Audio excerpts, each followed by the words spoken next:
നല്ല പോരാട്ടം പോരാടി ഓട്ടമോടിടാം, വല്ലഭന്റെ നല്ല പാത പിന്തുടർന്നിടാം. ഭാരം പാപം തള്ളി ലക്ഷ്യം നോക്കി നേരെ മുന്നോട്ടോടി ഓട്ടം തികയ്ക്കാം. ഭാരം പാപം തള്ളി ലക്ഷ്യം നോക്കി നേരെ മുന്നോട്ടോടി ഓട്ടം തികയ്ക്കാം. യേശുക്രിസ്തുവിന്റെ നാമത്തിൽ എല്ലാ പ്രിയപ്പെട്ടവർക്കും സ്നേഹവന്ദനത്തെ അറിയിക്കുന്നു.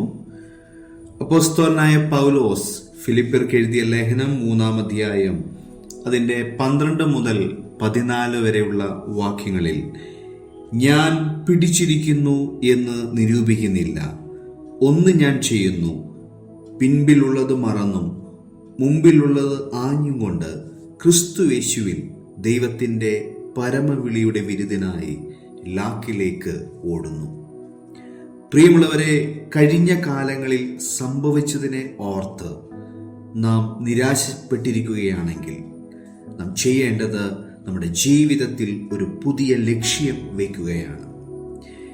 ദൈവം നമ്മെക്കുറിച്ച് ആഗ്രഹിക്കുന്നത് നടക്കുവാനും ദൈവം നൽകുവാൻ ആഗ്രഹിക്കുന്നത് ലഭിക്കുവാനും തൻ്റെ മരണത്തിലൂടെ യേശുക്രിസ്തു വാഗ്ദാനം ചെയ്തത് അനുഭവിപ്പാനും തീരുമാനിക്കുക.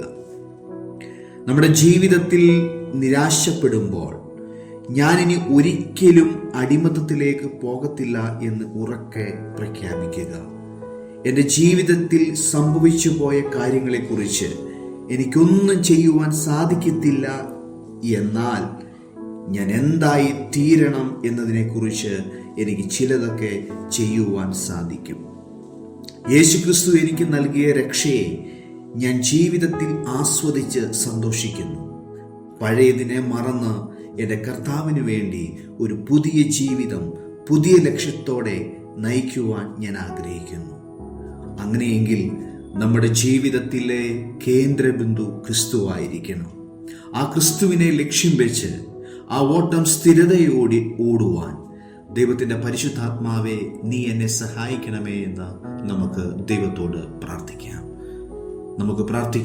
ഞങ്ങളെ സ്നേഹിക്കുന്ന അൻപുള്ള ദൈവമേ, സ്വർഗീയ പിതാവേ, നല്ലൊരു ദിനത്തിനായി ഞങ്ങൾ ദൈവത്തിന് സ്തോത്രം ചെയ്യുന്നതോടൊപ്പം ഞങ്ങളെ വിളിച്ച ഉന്നതമായ വിളിക്കായി സ്തോത്രം. ഈ ലോകയാത്രയിൽ ഞങ്ങളുടെ ലക്ഷ്യം ക്രിസ്തുവിൽ കേന്ദ്രീകൃതമായി തീരുവാനും ഓട്ടം സ്ഥിരതയോടെ ഓടുവാനും ഞങ്ങളുടെ കാലുകളെ അവിടുന്ന് ബലപ്പെടുത്തണമേ. നിരാശകളെ മാറ്റണമേ, അസ്വസ്ഥതകളെ നീക്കണമേ. യേശുക്രിസ്തുവിൻ നാമത്തിൽ തന്നെ ആമേൻ.